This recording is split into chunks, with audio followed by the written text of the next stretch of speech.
欢迎收看柏林不一样，我是来自台湾桃园的陈毅。眼尖的你们有没有发现我后面那块墙，这个灯光，这个设计，有一种似曾相识的感觉？没错，我人现在就是在台湾。为什么会想回来台湾？其实11月中的时候，因为看到机票，就是一时兴起看一下，蛮便宜的，500多欧，接近600欧。那其实折合台币就是不到2万块台币。唯一一件最大的事情就是防疫旅馆。大家都知道，就是因为前2年 COVID 的关系，很多人都很久没有回来，然后加上卡春节，所以大家就好想说算了，那就隔离14天，好好利用这个假期回家，然后待久一点。所以很多防疫旅馆就是完全没有。但是我很幸运，2天之后呢，这个指挥中心它就公布一个所谓的春节方案7+7+7。那这个7+7+7的方案，它还搭配一个就是集中检疫所，就是它提供我们这些人抢不到防疫旅馆没关系，政府帮助你，我们跟集中检疫所配合，那你们就是来了之后，我们就去住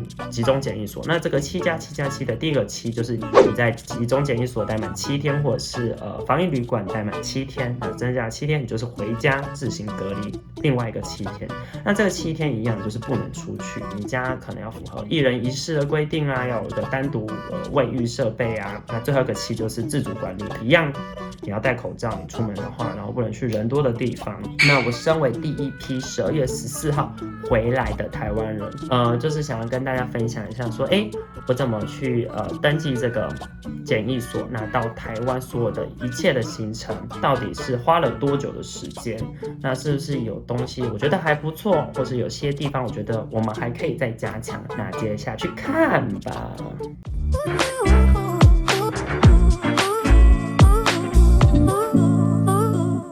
当天释放消息的时候，我就马上去登记。那到底在哪里登记呢？我们每个人要回台湾的时候，我们都要填一个入境表。那这个连结它就在入境表下面，就是检疫所，你就点进去。点进去之后呢，你就是要填基本资料，你叫什么名字、电话号码、联络方式。毕竟呢，7天不是一个小数字，说长不长，说短不短，但是可以关到你逃门谁三步，或是觉得崩溃。所以北中南非常的重要。你要在北部隔离、中部隔离还是南部隔离呢？我自己是来自桃园的陈毅，所以我对北部的天气，尤其是冬天是了若指掌。怎样了若指掌呢？风大、雨大、湿气大，怎么样你就会脾气大。所以我觉得这实在不太适合我就默默的勾选了南部这个选项，因为我知道呢，冬天南部就是舒服干燥，所以我就勾选了南部。然后就是汇款，那汇款是多少呢？大概就是1天是固定的价钱，1天就是1500。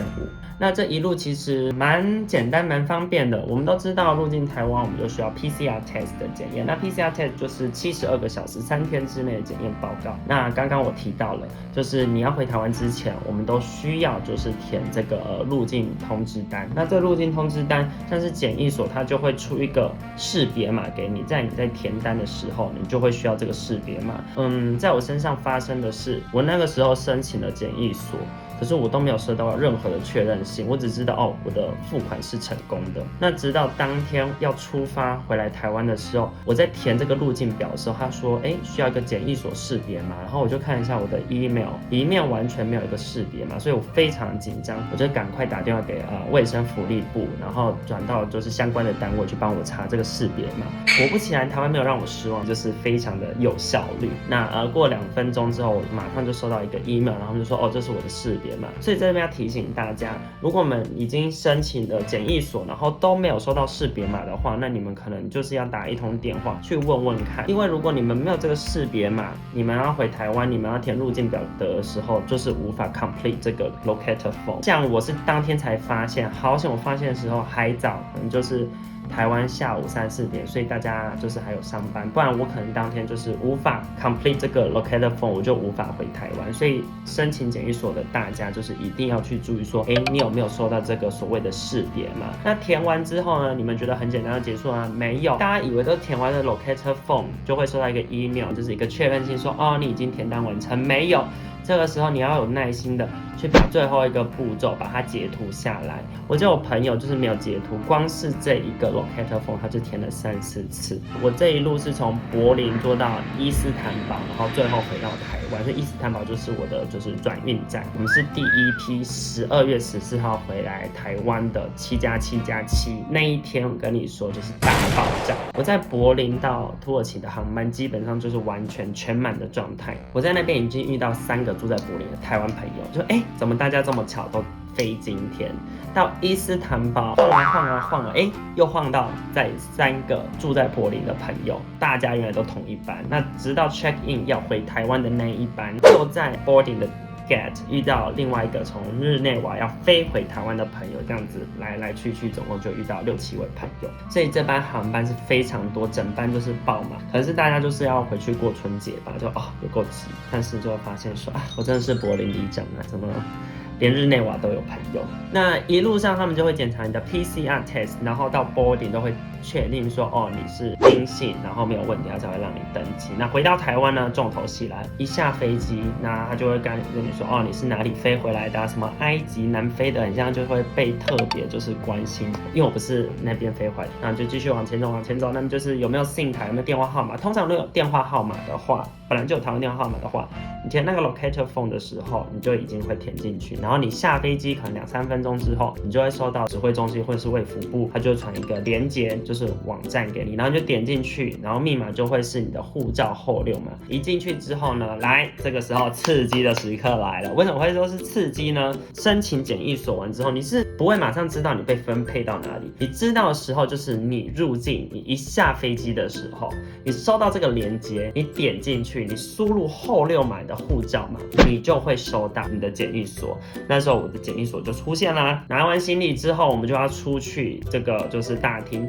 他们的规划都非常，动线都非常的清楚。像我们就是要继续去检验什么呢？我们要去检验就是我们是阴性阳性，所以他会有人引导你们这样子。走到那边呢，你就是要准备吐口水。他的检验方式就是他会拿一个量杯给你，然后是一个密封性的，你把它打开来，然后就是吐5毫升的口水。所以当下呢，你可能就是在吐口水之前，你要先酝酿一下，就是分泌一些唾液。因为像我就在那边干很久，我还在跟那个人negotiate就 argue 说，这样应该可以。他是说不行，那里面太多泡泡了。然后又吐了2、3次，发现还是没有5毫升，就这样你来我往，我才收集到5毫升的口水。我们要去检验之前呢，就是会有人员跟你说明，像是我是7+7+7的 program， 我在第10天的时候，我要自己做一个居家检测的快筛，他就是会发一个快筛的给你。那如果你是14+7，就是你有7天嘛，你另外一个7天就是你家里的人可能没有符合一个标准，就是可以让你居家隔离的话，那你就是14天在防疫旅馆。那一样，他会跟你说你在特定的时间你要去做这个快筛，然后做完快筛之后，基本上就是等时间到了，你就可以出去。这些步骤完成之后呢，他们就会开始引领大家。如果你是北部的，你是中部，你是南部的，就是开始计程车嘛，你就有一个计程车，可以搭北中南都会有一定的报价。我是到高雄嘛，它的报价是2660块，所以我就一路搭到高雄。这个时候呢，我老实说，其实有点后悔，就觉得为什么每次要拿石头砸自己的脚？明明你从桃园机场一出去，桃园随便一个检疫所，或是北部的检疫所都非常的近。我朋友都跟我说，他们在吃什么三妈臭锅啦，已经在吃晚餐啦。我那个时候就是6、7点吧，从机场这样子一路搭到11点多，我才到高雄。到高雄之后呢，这个检疫所他呢就说他们已经过了供餐的时间，所以就没办法提供食物给我，他们就准备了泡面，然后呢1包洋芋片，然后1罐八宝粥这样子。那一到一样，他也是就是开始帮你做一些登记啊，问你有没有带健保卡，所以蛮重要。所以如果你们身上没有健保卡的话，你们可能就要请家人就是帮你寄健保卡到那个特定的检疫所。不知道为什么会需要健保卡，然后他会问你说有没有打火机啊，有没有就是刀啊，就是类似那种可能会伤害到别人或是伤害到自己的东西，他们都会就是帮你代为保管。那因为是检疫所，不像一般的防疫旅馆，所以它的规定都相对来说有点严格，像是我没有办法自己叫 Uber Eat， 我没有办法就是叫什么 Food Panda， 基本上它是不会受理。唯一的就是我朋友或是家人，他们可以把东西拿到就是楼下，然后就是请他们就是转交给我。但是 Uber Eat 代收基本上是没有办法的，然后它有特定的时间，就是早上10点到下午4点这一段时间是他们可以帮你代收东西，然后晚上吃饭的时间他们要送饭的时候，他们就会顺便把家人或朋友给你的东西转交给你。我先讲一下这里面好了，我住的这间是11楼，然后我有窗户，这个窗户打开有很好的 view， 还有一个非常大的床，就是双人床，只有一个枕头，有点孤单。好处呢就是呢，这个浴室还有浴缸，虽然只能容纳我一个，但也没关系，因为也没有第2个人嘛。那最重要的来了，重点是餐点。大家想说住那种防疫旅馆啊，或者是住那种检疫所，尤其检疫所吃的东西会不会不好？不会，我跟你说，尤其就是因为是政府，他就怕大家抱怨，所以呢，我就讲饭好了。我第1天收到的饭，他可能就怕你是不喜欢吃饭，所以他另外一个还有面，他就怕你不喜欢吃面，另外一个还有饭，要吃面随便你，要吃饭随便你，都可以一样。晚餐的时间呢，还帮你准备了50篮，他一样不知道你是喜欢大珍珠还是小珍珠，他就干脆给你一个混珠，让你就是完全没有办法抱怨。其实分量都很大，基本上就是一个便当，无论是早中晚，像中餐跟晚餐一定有一个面跟一个饭，分得非常清楚。我觉得就是非常的小心，就是怕可能大家是不喜欢吃什么东西。像我一进来的时候，办事人员他有问我说，你们有专门不吃什么吗？因为我不吃牛肉，我跟他说我不吃牛肉，他们就会做个记号。所以我觉得检疫所提供相当大的帮助。我觉得政府在这一方面其实就是让我感受到就是很为了就是虽然我们就是回来这样然后需要隔离，但是还是会把我们需要我们平日所需照顾的非常好。所以就是给大家参考，如果你们要回来台湾，然后找不到防疫旅馆，检疫所或许是一个选择。也希望如果你们是要回来台湾，然后一切可以顺顺利利、开开心心，然后防疫期间，希望大家还是可以守规矩，遵守就是政府的规定，把台湾这个得来不易的成果一起就是延续下去。那今天就谢谢大家的收看啦，那也祝大家新年快乐，圣诞节快乐，然后一切顺利，拜拜。镜子可以看看自己，就是今天状态好不好？我今天看了一下，我发现我的状态还算可以，只是你们看不到而已。转一下，那就是有一个双人床，但是只有单一枕头。谁人尽头那无你。